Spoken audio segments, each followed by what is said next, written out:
Welcome back to the Guuuzan Show. I am your host, Brad Guuuzan. Sat next to me is Joe Freihofer. Joe, we are flying, dude. Yeah. And I know we have such a great show ahead of us. Being able to have Jarryd Wallace here in studio. Yes, sir. Being able to tell his story in studio. It's going to be an unbelievable next few hours, and I'm so looking forward to it. Yeah, it was fascinating to meet him at the, of course, Spirit of 96 kit launch as well. He had the 6'7" number on the back too, which we'll get into. Family man. He's now training for his 5th Olympic Games, which is incredible as well. A guy that just emits energy, a lot like you, Brad. So can't wait to tell his story. But first, guys, we're all about stats here at the Guuuzan Show, and we would like to announce that we are now the 5th most subscribed YouTube channel in Major League Soccer, just now overtaking Minnesota United. Let's go. Who? We're at 115K subscribers. So if you have not yet subscribed, please do, and shout out to this man right here for making the show possible, and for all of your incredible questions as well. We've got a remixed mailbag today, delivered by the Home Depot, always on time. Let's go. No, I can't thank you enough, Joe. It's been an amazing journey, this podcast space. Certainly, I'm new to it, and so it's been amazing to be a part of it in studio with you, and obviously our production team in the control room. So thank you to everyone in there. And listen, it's always a positive vibe in the building when you come off of 3 points, right? It's a huge result at home. I always say that the first one is always the most difficult, and hopefully now we're able to build some momentum going into this weekend against DC and just piggyback the result and the performance. For sure. Yeah, I think I love just seeing the elation from the guys. That first goal from Manu as well, when everybody, I think it was Tomas Shakobu, punched the flag and they all ran into. It felt so good for fans, for the Gulch as well, to just see that pyro fire off and everybody to be like, this is the feeling. The belief is there, that process. We've been saying it, trust in Tata. To feel that now, time to get it rolling. It's great. Let's go. Excited for the show ahead. Excited for the game on the weekend. Good times are here, and I'm here for it. So Jarryd Wallace, let's do it, man. Atlanta, it's time to bring the spirit. Your Five Stripes are back at Mercedes-Benz Stadium on Saturday, March 21st at 7:30 as Atlanta United takes on DC United. Feel the energy, feel the pride, and be a part of the atmosphere only Atlanta can create. Bring your friends, your family, and bring the spirit as we defend the A. Secure your seats now at atlutd.com. Welcome back to the Guuuzan Show. We are now joined, Joe, by a very special guest. Yes, sir. I mean, talk about inspiration, talk about just unbelievable individual, and then world-class athlete, 4-time Paralympian, 3-time world champion, 4-time world record holder, currently training for the Olympics in 2028 in LA. Let's give it up for Jarryd Wallace. What's up, thank guys? you for joining us, man. Of course, bro. Glad to be here. Absolute pleasure to have you on the podcast here in person in the room. As I mentioned, man, you are a true inspiration to not only myself, but so many individuals out there, athletes and non-athletes. Your story is pretty remarkable. If you will, could you just fill our listeners in a little bit on your story? And let them be inspired by you. Yeah, dude. No, thank you again. Appreciate you guys letting me be on the show. Looking forward to having some fun today. For sure. Who knows what's going to happen in this next little while. We're going to have a blast one way or the other. I grew up in Athens, Georgia. My dad was the head women's tennis coach at the University of Georgia. I was the most active, winningest coach in women's college tennis. He was the head coach for 38 years. Never had another job in his life. So let's go. Really cool. He amazing. played tennis at Georgia. My mom was a Canadian national champion runner.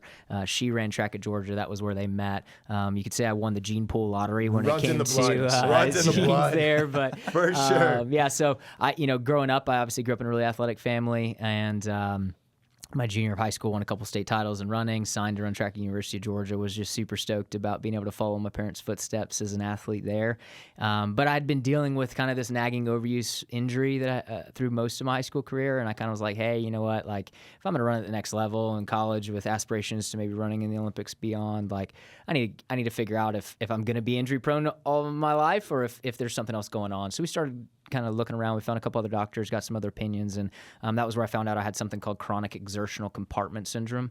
Really just a fancy medical term for saying that I've got too much pressure that's building up in my calf, cutting off nerve function and blood flow to my foot. So it feels like a stress fracture, but instead of it being structural, on the bone, it was muscular. And so the good news is that there was an easy surgery that could be done, 6-week active recovery, back rock and roll, and would never have to deal with it again. So, of course, I'm, 17 years old. I'm trying to defend my state titles my senior year of high school. I'm like, I can take 6 weeks off. Let's get this thing done, rocking and rolling, and then go on and have an amazing collegiate career. So that was basically the decision we made. We went in and had that surgery done. Unfortunately, ended up having complications in the surgery that caused me to lose about 60% of the muscle from my knee down. And I ultimately spent the next 2.5 years having a total of 10 reconstructive surgeries trying to save my leg. So I went from, highest of highs, senior year, high school, like just signed to follow my parents' footsteps at their alma mater at University of Georgia, where I grew up with my dad coach. It was just like all the stars were aligning. And then, then I found myself, my last semester of my senior year, sleeping on parents' floor with my legs wide open and really no idea what my future was going to look like. It was a hard season of life. I remember one morning specifically, it was probably about 4 months into the journey.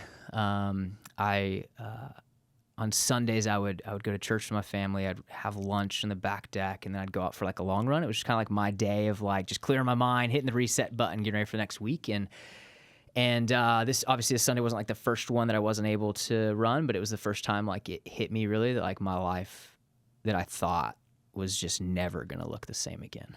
And I remember going upstairs to my room, and I was sitting on my futon bunk bed, which I don't know if you guys had a futon bunk bed or a futon in your room when you were a kid, but that was the thing.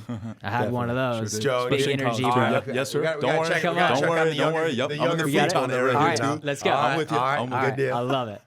And so, I just sit down and I look up on the wall. I had this poster. It said, "Life is good," with a little runner guy on it. And I was like, nah, man, life's not good.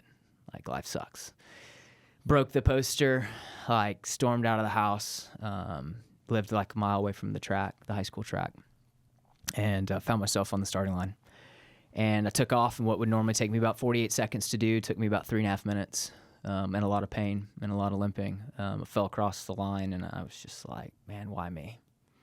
Like, why now? Like, what did I do to deserve this? Like, and I kind of just, I think I spent the next probably 14, 18 months in that mind space, where I was kind of a victim of my circumstances. I was letting the reality of my deformed limb dictate like my ability to have hope, to have dreams. And, wasn't the plan that I had, but it was where I was. And, went through a handful more surgeries, finally got to a point, basically we did everything we could to try to save my leg. And, I basically looked down at my limb, and I was addicted to pain medication. I couldn't feel the bottom of my foot, wasn't able to do anything. And I was like, this isn't the life I want to live. So we went and we got one more opinion from a doctor, who basically in his wisdom looked at me and said, hey man, he's like, let's take your leg off the table for a second. Like, what do you want your life to look like? Like, if you didn't have a deformed leg, like, what would you want your life to look like? And I was like, I just want to be pain free. Like, I love to one day play with my kids in the yard, like work a normal job, man. Like, I'd love to run again, but like, I just want to be normal. And he's like, dude, he's like, I love that. He's like, but it's not realistic with the leg that you've got. But if you choose to have your leg amputated, he's like, I believe all those things can come true and then some. And so at 19 years old, I hear that, and what should have probably sent me in this like headspace of fear and whoa, I don't really know, man, I just had this like overwhelming peace, like that I just like literally can't explain. Where it was like this is a radical decision and a big step, but I think this is what I'm supposed to be doing. And so 4 months later, go in and elected to have my leg amputated, and started the new chapter of the next season of my life. What a start! I'm getting chills listening to it, right? And obviously, I've been fortunate enough to see you at Kit Launch, chat to you a little bit before we came on here, and I could feel your energy, I could feel your charisma, the belief that you have in yourself, right? And to hear you talk about when you were 16, 17, going to defend your state titles in high school and say, yeah, like, let's go, like, let's rock and roll, 6 weeks, like, all good. And to know now that, you know, you've got that back in you, one, that makes me happy as an individual, as someone that's spent a little bit of time with you, but as an athlete, like, that you need that, right? You need that drive, you need that determination. And of course, you know, you had some adversity, some huge adversity, right? And massive challenges. But to then have that peace and that calmness about you to make that decision, right? I mean, that's a huge decision.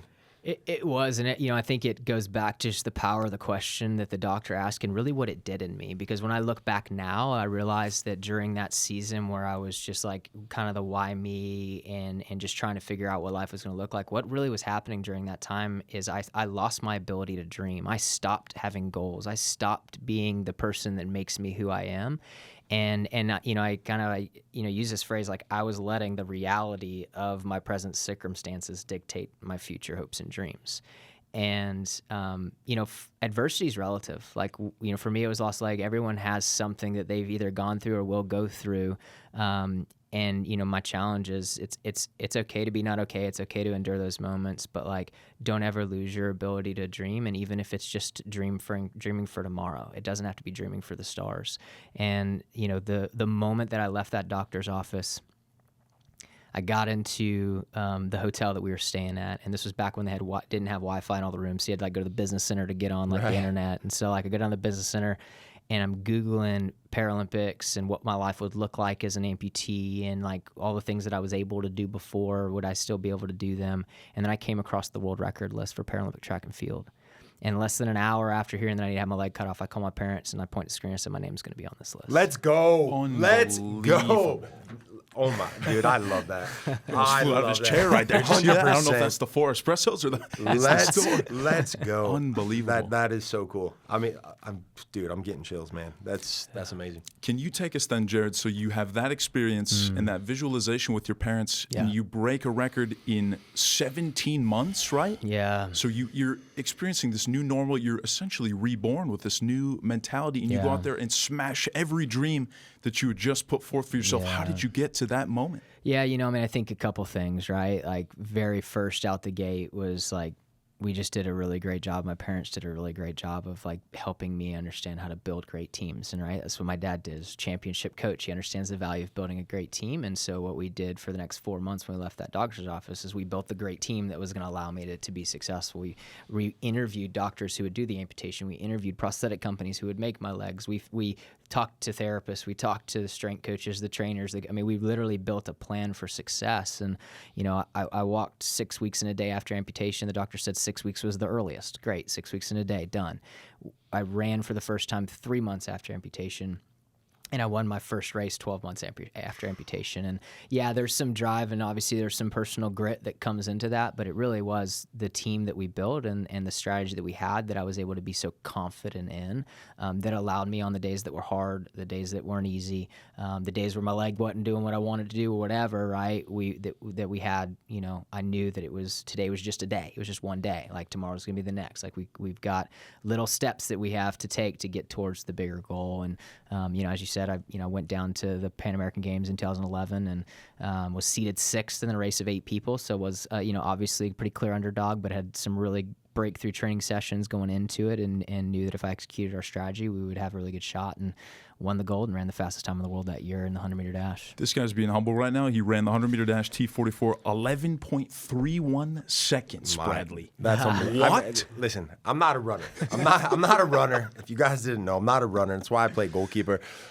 I mean, I don't know if I can put my shoes on that quick. You know, I mean, my goodness, that is amazing. Yeah. It's that is absolutely remarkable. And you know, you talk about building this team, but running is a very individualized sport when you're out there. When you're at the starting block, it's very individualized. You're left there with your thoughts, yourself.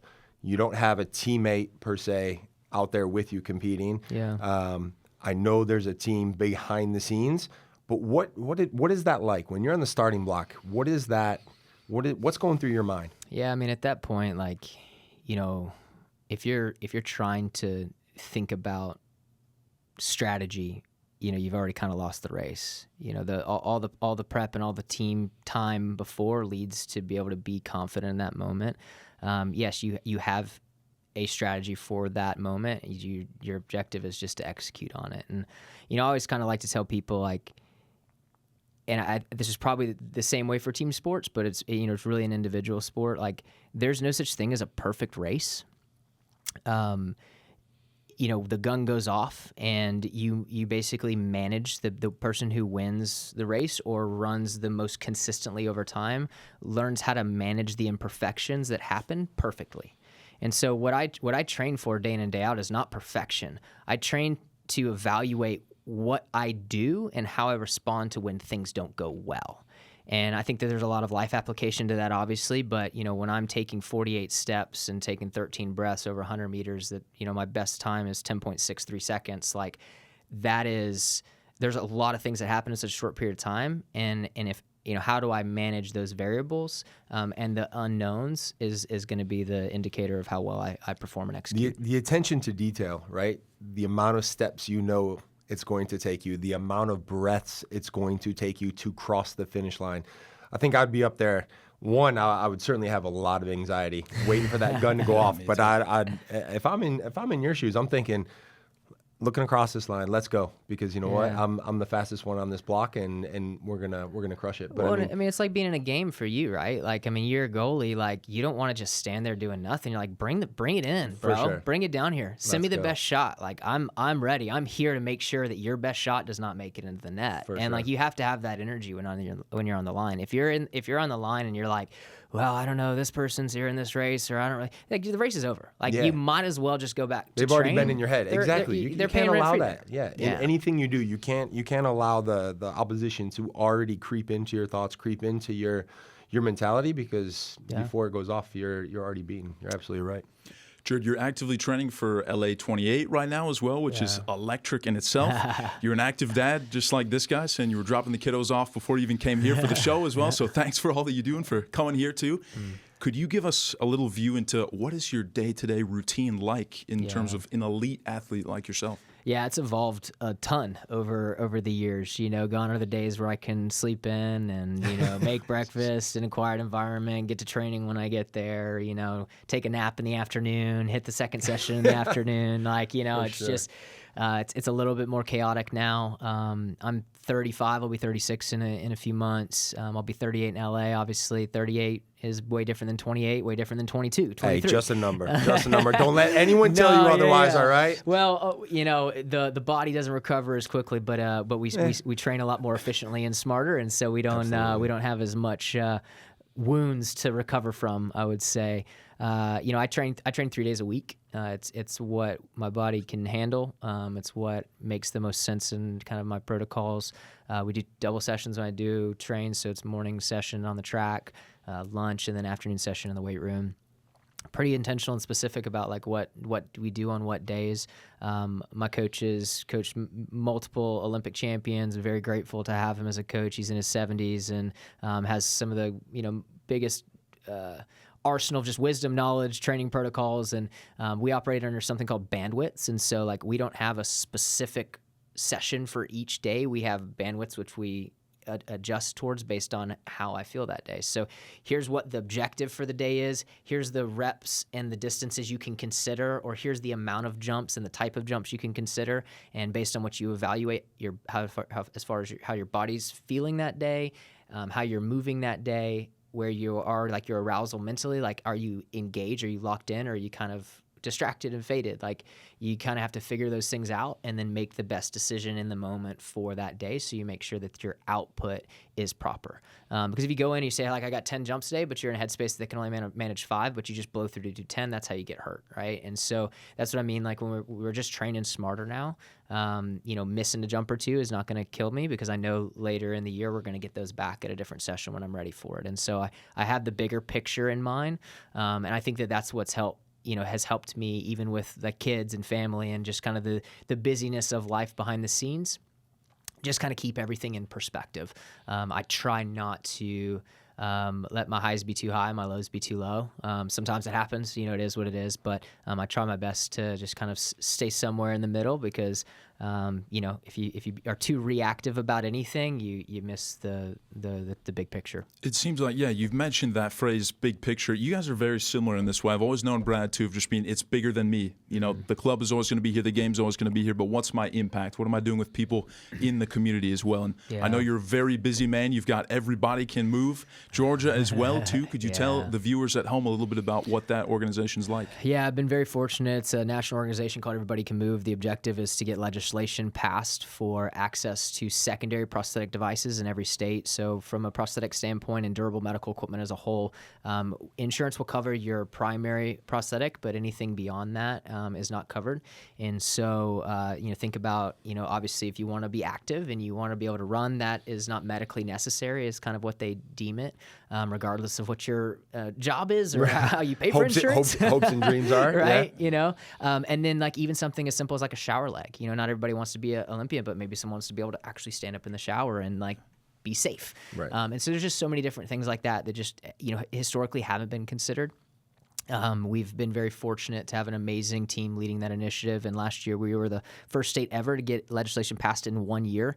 So from when we brought it to our lobbyists and to the senators and House reps, and we just found really great alignment and found a great, Georgia and the team that are fighting for the citizens of the state. They really do an amazing job. They do care. Sometimes you don't always get to see the details, but I've learned a lot being at the Capitol, and we got some amazing legislation passed last year, and then we're back on the docket this year to extend it into state health benefits. So basically, anybody who works for the state will benefit then from this as well. So every year we just try to kind of expand the impact potential, and the objective is if we can get 28 states done, then we can take it to DC, and so we're well on our way to do that. And Georgia's been really right in the playbook for how we're going to strategize and execute in DC. So hopefully the next few years we'll be moving this initiative further north and make this thing a federal mandated Medicaid Medicare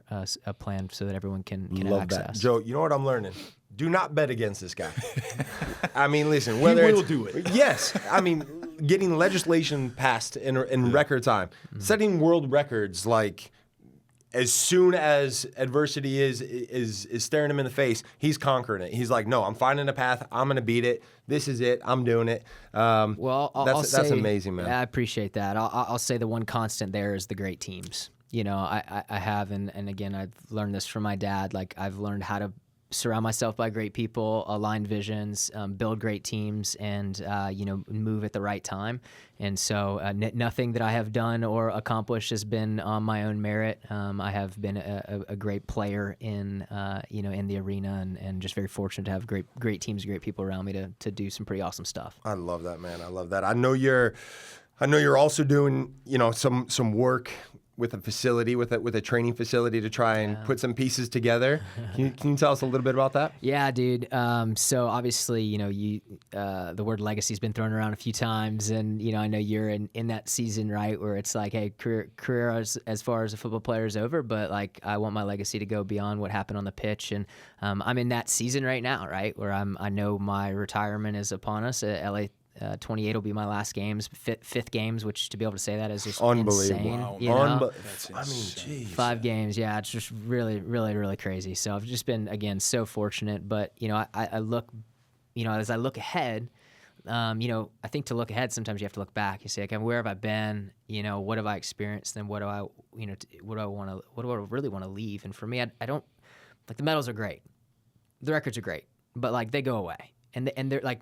Records are meant to be broken, right? Like medals, you always have that medal, but there's you win one the next year, someone else wins that one. Like they're the new champion, right? And so like I learned early on, and I'll share a story. Actually, I'm going to share a story before I answer your question. Let's go. Because We're ready. It's the moment that I really learned this. In 2013, I made my first world championship competition.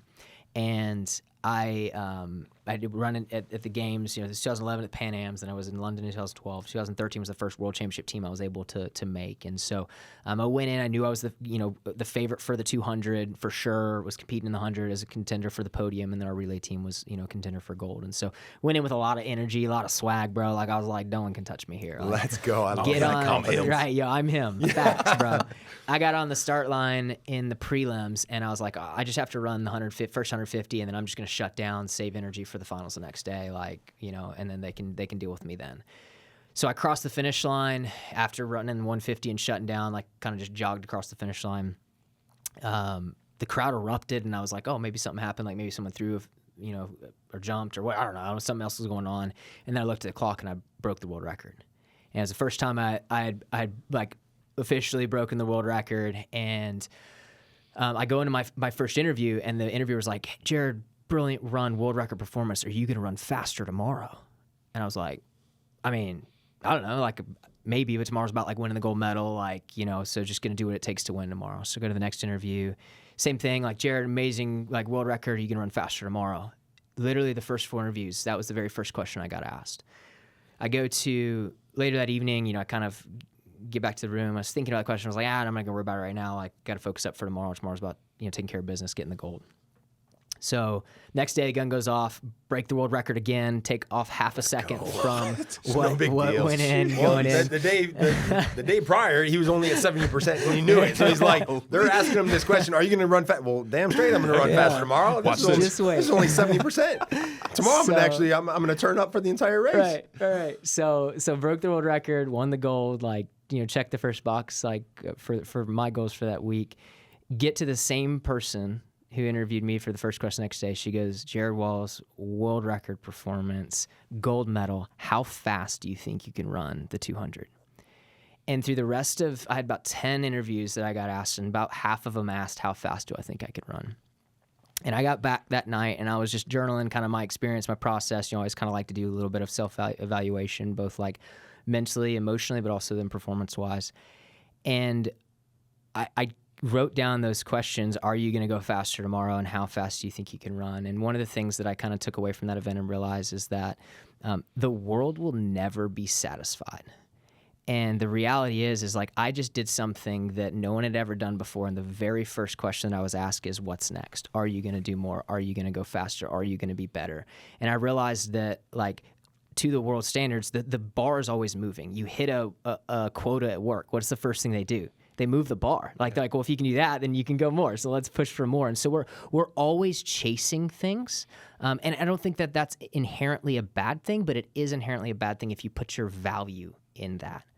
And so I say that as the segue to when I started really thinking about, where do I want my legacy to be? Where do I want to invest my identity as a person? Do I want it to be in something that is not sustainable? Do I want it to be in something that is never going to hit the mark? Or do I want to have it maybe something that's bigger than that? And what does that look like? And so, back to this legacy question, I started saying, okay, well, I got brought into this community as an amputee and a disabled individual, 15 years ago. And, I lived the first 20 years of my life as able-bodied, or, had both of my legs. And then I've, been in the adaptive community for the last 15 years. And I believe that I was brought in this community for more than just records and medals, right? And so I started asking kind of the questions of, like, what does this community need? Like, what is it missing? What maybe hasn't changed since I've, been a part of it? And one of the, like, consistent things across the board is this community is very limited in its access to information, education, research, to support not the innovation, but to support the user of the innovation. Because of how this industry is built, everyone kind of operates in silos, and the person who is the one that experiences the trauma, experiences the need for the technology, and experiences the inefficiencies of life is the one that kind of suffers, because they are just thrown around from silo to silo without connectivity, without coherency, and without kind of a clear path of what success looks like. And for me, I know the importance, because I've built teams from go, of how helpful it is to have the right team in place to help build your success journey. And so basically the vision for Rival is to come out and become the most trusted and reliable source of education and information to help build customized roadmaps, journey mapping experience for every amputee so that they can have hope, they can have dreams, they can have opportunities. And not only can they have them, we will help equip them with the resources to fulfill and achieve them. So that's like the big vision of what we're going to do organizationally. Like that's the heart behind who we are. There's a lot of really cool ways we're going to do that, but the absolute coolest is our vision is to build a hub, 100,000 square foot high performance center to be the most advanced biomechanical analysis facility in the world, where we're going to lead research and innovation, where it's kind of going to be the engine that really supports the community. Our hope, and the terminology I always use, is we're going to just be a collaborative ecosystem. We're going to take all of the people that aren't talking to each other. We're going to build them a really epic place to come and interact, learn, grow, and innovate together. Make them talk to each other, right? That's right, baby. Make a place that says you have to come, you have to communicate, and we're gonna get this thing going in this direction together as one. That's right, dude. I'm so in awe. There's not many times I'm speechless, and I mean your performance on the track, your performance when it comes to being resilient, your performance when it comes to inspiring others, to leaving a lasting legacy that truly matters. Unbelievable, dude. I know we've got a few questions coming from the control room. Yeah. I think they might be speechless as well. They've got a few questions Some in there. Georgia dogs in there too. Don't be mistaken. Go Dogs, Absolutely. That is part of our question here. Well, the first one we were talking in the control room, we think when Jarryd's doing his training, it'd be fun for the guys in the control room to run a 40-yard dash while Jarryd runs 100, and we think he could beat us. What does he think on that? And then also, yes, this episode will air when Georgia is going to be playing in March Madness. We're wondering how Jarryd feels the Dogs, the greatest university in all the land, will do in March Madness. Oh, I love it. All right. Well, first, I have had a handful of cinematography guys tear their hamstrings trying to race me. But you're more than welcome. Just make sure you warm up and stretch. I'm fairly confident they would be part of that group, if not even more. They may be getting stretchered off there. Man, you know? I tell you, it's a badge of honor, I guess, for those guys. Maybe, I don't know. One guy literally it's 9 a.m. We had a full day of shooting, and he was like, "Nah, man, I'm good." And I'm like, "Bro, like." Okay, and he wasn't racing. He's just trying to keep up with me with his gimbal, and so I was like, all right, I'll dial back a little bit. Like, yeah, just ripped. I mean, black and blue. Like the rest of the day, dude, it was bad. But he gangstered out. Like, shot the rest of the day, no problem. Like, yeah, I mean, he was hurting, but it was gangster mode. I was like, all right, I'm more impressed, very unimpressed by your running. Yes. Very impressed by your endurance here as far as grinding that out. Maddie, I feel like that could be you. I feel like that could be absolutely you. We don't need that to happen. We don't need that to happen. I'm fully confident my hamstring would rip like that cinematographer guy he's talking about. But we're always up for it. We like the content, so whenever we're ready, it'll be good. I'm down. You guys say the time and the place, and I'll be there. Dogs basketball. Let me address that real quick. If we have one strategy. I don't know if you've been following Georgia basketball this year. Just shoot as many threes as possible, and you'll probably win. Like, don't need to take in the paint. We do not need to get the other team in foul trouble. Like, just pass it out behind the arch, get the ball up there. Doesn't matter who's back there. Just shoot it. I don't think it's the winning strategy as far as long term. We should maybe make it out of the first round. Okay. We got Michigan in the second round, most likely, if that happens. Please So it's take probably him not going to down. happen. Jarryd, I'm a Michigan State Spartan. I am begging you. Dogs by a million. Dogs by Please. Hey, listen, if we make our threes, we If will we're win. shooting by a threes, goal. exactly. That's all we do. Let it fly. Make it rain. So we're rain. a dangerous team when we're hot because we can put so many points on the board, and we have big swings. But it is, I don't know a ton about basketball. What I do know about basketball is it's helpful to get in foul trouble and get in the bonus and all that as well. And we don't put ourselves in that Three's opportunity more much. than two, right? So Most of the time. just keep shooting threes. Simple. Yeah. Jarryd, one I had for you as well. We were doing some research on you. Do you have a tattoo that's got as many phrases or words as your surgeries that you had as do. well? And we don't need you to show the cameras in here. I'm not saying you need to do that, but just could you unpack? You're Dude, a guy. I love you taking seem my like shirt off in public. It's not a problem. You're a guy that you seem like you have so much meaning in everything. Like all of my excuses, I don't know about you, have just evaporated. Yeah. My inbox stands no chance after the show. Unbelievable. Inspired. Yeah, absolutely. So I've got a tattoo on my rib cage, and it's in the shape of a cross, and it says faith, peace, adversity, endurance, strength, pain, hope, and family. So faith, peace, adversity, endurance, strength, pain, hope, and family. And then at the bottom it says James 1:2-4, and it's the verse that I've kind of just like leaned into. It says, "Dear brothers and sisters, when troubles come your way, consider it an opportunity for great joy. For when your faith is tested, your endurance has a chance to grow. So let it grow, for when your faith is fully developed, you'll be strong and ready for anything."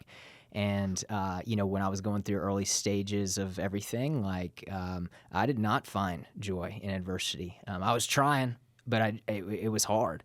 But the endurance aspect is where true perspective comes from. And I obviously think that's what James, the half-brother of Jesus, was getting to when he was writing those words. For me, this tattoo is like my story. Faith for me is the most important. The verse, obviously, foundation, and then family and all the other words are kind of the emotions that I felt during the process. And so it really is just kind of something that once I went through all the surgeries and all the experiences, it was 13 in total, that I kind of was like, man, I want to be able to have something that's close to my heart. That's why it was on this side of my ribs, and that would simply be able to communicate my story in a 30-second snippet. So cool. I have no words. Honestly, I mean, this might be the hardest question that you're going to face today, and this is coming from a place of love and care when I ask this. But obviously, fine-tuned athlete, everything you do, attention to detail, so meticulous about your preparation, about your execution, both on the track and off the track. You're doing so much work outside of it within the community we talked on. Do you ever have a cheat meal? Yeah. And if so, what is it? Dude, what is the go-to, I just had man? a cheat meal before I came here. I got up here early and swung over to Cracker Barrel right across the street. Right across the street here. Across the street Let's right go, there, baby. man. So Grandpa's Country Fried Steak breakfast. Hey, you heard it here. Some fried eggs, some Elite, hash brown George. casserole, a couple biscuits with apple butter. Hey, I mean, guys, listen. This is Elite. coming from an elite athlete. You down for round two I mean, after guys, this? Let's go, Back man. to back? No Talk me kidding. into it. Don't tempt me with a good time like that. We're taking the podcast on the road. We're off the Cracker Barrel after this. Here we go. That's amazing, dude. Because people would always ask me that question. Yeah. They're like, oh, what does it take, and what do you do you eat this, and or maybe I'm at the kids sporting event and they're having a pizza party, or maybe they're whatever it is. But I always say you just have to have that mentality of okay, I need to make sure that I get back on track when I need to do my preparation, when it's time. Control the controllables, man. Exactly. For me, it's there's times where it's I chose to drive into Cracker Barrel. There were other options that probably were better, but that was a choice. But I've got so many things that are important to spend time and energy on. And I have, through my career, I've gone crazy strict on diet, weighing food, and I've gone eating a popcorn bowl of pizza rolls in bed before sleep. And He's one of us. He's one of us. Yeah. Well, it didn't Balance, really baby. change the performance very much. Yeah. For me, it was that's not where I get my 1%. Right. Now, other people may have a different variable that oh no, this actually does give me my 1%. Y'all heard early on, I won the gene pool lottery. I could probably eat Oreos right before the race and go crush. That's just Let's the genes go. that I've got. But so that's just not where my 1%'s at. Yeah. That's amazing. I'm in that same boat, and give me a cheat meal any day of the week. We can go get a cheat meal after this. It'll be great. Looking forward to it. Let's talk beautiful game here for a second. You were at the Spirit of 96 kit launch. Can Yeah. you show off the camera, the Come on, back of the man. kit as well? This one's for the kids right here. where Get am it I going. at? I think you got a Let's couple. go. 6, 7. Yeah, boy. Let's go. Are the kids here we go. are the kids still saying that? I don't know if the kids are still Your saying that. kids. My kids are Yeah, still yeah, saying that. for sure. Like Levi was like, "Hey, Dad, like, can I get a kit?" And brother, what? No, we're just gonna both be 6'7", right? And I was like, "No, you're 6 and he's 7 because y'all came for me. So I'm 6'7" and y'all are 6'7". He's like, "That's not cool. I want 6'7". I was like, "No, y'all are 6'7" together. It's fine." That's amazing. But I no, love they loved this. This was a good little surprise for them, and love the kit, man. Gosh, it's so good. Coming to the match on Saturday as well. We're fresh off of 3 points against the Philadelphia Union. The best environment you will experience in soccer. What are you hoping to see? Are you going to run into this guy too? What are your plans for Saturday? Things are going to get weird in the stadium, man. We're going to get wild. Pre-match race. Guuz and I. Maddie, against Matt. Pre-match race around the stadium. A halftime, shirts off, sprinting straight down and that. back. It's gonna be great. I'm just kidding. We're not gonna do that. No, but yeah, I do. First of all, I just love soccer. I grew up playing soccer. Like, it was the only sport I played for like 6 years. And then they put a golie in the goal, and I was like, bump this. Like, what the heck? I was faster than everybody. I could just zoom around and kick it in the goal. For sure. And then there was a contender there, and I'm like, I gotta find a different sport. I don't like this. Yeah. So these guys are bigger and taller than me. Let's bring that energy back home and keep the momentum going. So yeah, I'm excited to see the team this year and how they're evolving. And I know you're going to bring the energy because we were talking about this a little bit before the show. I'm a caffeine guy. You say no caffeine since when? Unpack that. Yeah, since COVID. Oh my god! I mean, I just run hot. I mean, just coffee alone. I mean, for me, with kids at home, it's. Do you want me to give you the science behind it? Please, right. give me something to take away that I can say. You know what?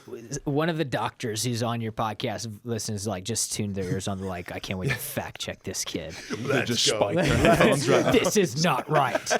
I'm going to mess it up, and I'm not going to use all the terminology, but I'm going to high level. That's fine. So, I'm going to believe whatever you tell me. Perfect. Just so you know, I am fully invested here. So there is this concept of the reuptake system that happens in our brains and the receptors. And so when you take caffeine, it like blocks that like energy receptor, and so what normally creates this like stability or this non-crash feeling is blocked, and then when they open up, because the caffeine leaves your system, it floods the exhaustion. That's why you crash, and then you have more caffeine to ride back up, and that's why there's just this big up and down wave. That's also why there's a tolerance that comes with it.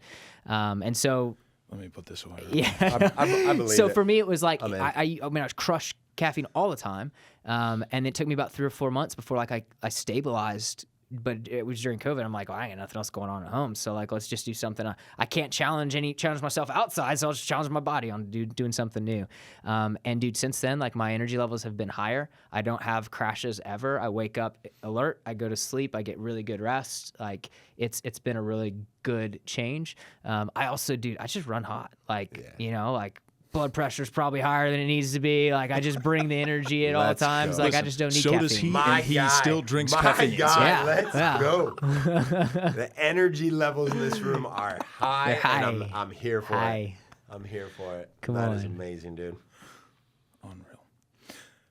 Well, yeah. I think that's all I had for you, Jared. Thank you so much, man, for coming by. The Cracker Barrel stop too is elite. Part 2 coming this afternoon. We're going to Cracker Barrel. Come on. We're getting rid of coffee, maybe. We're gonna see how that goes. I'm gonna fill you in on that. Moderation. By the Last sip afternoon. right here. Yeah. But no, dude. Like I said, I'm not often speechless, as everyone in this room will attest to. But your story is so inspirational.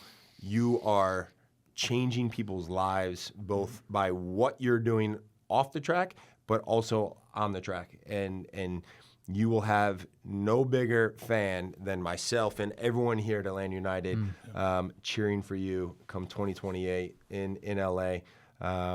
If need be, I'll be out there. I was about to say, so I got a final question. Are you guys going to come out there and rap, listen, baby? dude, Let's go. We are in. On the road, baby. Whatever Let's is go. needed. Highly expect y'all to both paint up for the competition. 100%. That's easy. Okay, perfect. That's easy. Love it. I mean, I'll Man, I I'll can't carry believe I the just back set of the bar whatever that you need. low. Yeah. Paint up, he was like, done. I was like, dang it, man. I probably could have. You should have gone. Gone up more. here. Yeah, That's it's all right. good. Next time. You got Live and learn. But no, man, we can't thank you enough for taking the time. We know you're busy. Thank you to your wife and your kids because as a fellow father, I know it's when you're competing and being able to focus and put your energy into what you do, what you love to do. you certainly need a support system. And you talked about your team, and I know family is hugely important to all of us, but especially allowing you to go and be, mind free and just go and compete and do it at such a high level consistently, year after year after year for your 5th Olympics. Yeah. Dude, that is so amazing. Thank you for joining us. Yeah, thanks, bro. You are always welcome on this show. And like I said, 2028, you're going to see us in LA. Shirts Come off. on. We'll run this back before LA and get some hype going into it. But yeah, it's gonna be a fun time, and we'll get you guys into the village and give you a tour of everything. It's a good time out there. So love it. Joe, wow. Dude, what an unbelievable episode. To be able to speak to Jarryd, to have him on, tell his story. Yeah. We said it when he was here. So inspirational. Yeah. Both on and off the track with what he's doing, how he views life, how he approaches every single day. Amazing, man. Amazing. Yeah, it's like rocket fuel for me, honestly. When you said 5 Olympics, and I started to think about all of the work that it takes to go into that, getting that news at 17 years old in high school, too, I started thinking about how I would have reacted. And it's as if that setback that he got almost had him become reborn, super led by his faith too. He emits energy. He's like you. You guys you walk into a room and everybody's just pulsating from your presence. His energy is caffeine free. Yeah, exactly. Yours, however, is not. Correct. But no, so thankful to Jarryd and like I said, to have him on, tell his story. Amazing. But we also want to give a big shout out to all of you guys that wrote in, sent in your questions, your comments to the show. We appreciate the love. We appreciate the support. You guys help make this show what it is. So thank you very much. And with that, guys, the show is evolving. We're on episode 5 here. We got a little surprise. Brad, if you want to show the people what we've been sent, just like a Home Depot delivery, these fan questions showed up right on. What do we got here? I think this is our mailbox. Well, this guy right here. Industrial mailbox. We are ready to rock and roll. All the fan questions coming straight in. Let's jump right into it. Delivered right on time by the Home Depot as well. It fits the vibe of the set too. Beautiful, which is great. All right, let's see here. So we open the hatch. Look at this. Let's go. Ready to go. Shout out to the production team for getting everybody hooked up. Here, we'll grab a couple of these. Got a few more. Brad, this first one is going to come from Elliot Wegener, who would like to ask you, who are some of your favorite goalkeepers to watch in MLS and in Europe? Yeah, I mean, listen, I think when you look at goalkeepers, especially in Major League Soccer, there's so many young goalkeepers that are up and coming, that are just starting to apply themselves in this type of environment, in a professional environment, that are learning their craft, learning their trade. The likes of someone like Matt Freese, who obviously is now kind of taking control of the #1 shirt for the U.S. Then you look at someone that's been in the league for quite some time, someone that I'm friends with, has played with and against Sean Johnson and what he does. Obviously we need to big shout out to Lucas, and Jaden, our guys here. But there's so many that are now, like I said, trying to perfect that craft and strive for that energy. And so it's exciting to see. But internationally, I think when you look at someone like Courtois, right? For me, his size, how he imposes himself, what he does at Madrid, how he makes them a better team. It's been fantastic to be able to watch him continue to grow and develop, because I remember playing against him when he was younger and just starting off, and people were thinking, oh, this guy is the real deal when he was at Chelsea, and to take that next step to go to Madrid and have the success that he has, he's been fantastic for them. Crazy. Final camp as well for the USMNT. Big shout out to Mauricio Pochettino. World Cup is coming up. We got the friendlies coming to Atlanta as well. So let's go. Footy is flying. Next one is from Rick from Austell. Shout out Austell as well. Hi, Brad. Really enjoying the show. Oh, here we go. Oh, gosh. What is the largest or fiercest animal you could fight off to survive? What a question. What a question. Rick, I appreciate it. These are the types of questions I enjoy, because it gets you thinking, and I don't know if I'm right and I don't know if I'm wrong. And I hope I actually never find out if I'm right or wrong. But I'm gonna go with some sort of cat, and I'm going to go with like an adolescent bobcat. You know, I feel, you know, maybe a year, maybe 2. All the animal experts out there, you know, any and all animal experts are probably either laughing at me or like, yeah, like maybe you can handle yourself and maybe you survive. Anything bigger than that, I think I could be in trouble. I think back in the day, I might have said a jaguar once or twice. That's I'm losing that battle. I'm losing that battle. So yeah, I don't know. Let's go to our control room. What are we thinking in the control room, guys? We were thinking potentially like a shark. A shark? Yeah. Isn't the urban legend you punch it in the face and then it goes away and it's scared of you? Oh, okay. Yeah. I've also, Brad, been very close to a black bear and it ran away from me, but I don't want to fight a black bear ever. Well, you don't have to. I'm if it still runs very away. scared of that encounter. I was in Alaska, and Okay. but no, I think a bobcat. I don't know. I think I'd be very scared of anything bigger than like a dog. When you saw the bear, Matt, did you give it a good old "Hey bear"? What was your? No, I didn't speak, and we stared at each other for a minute, and he ran away.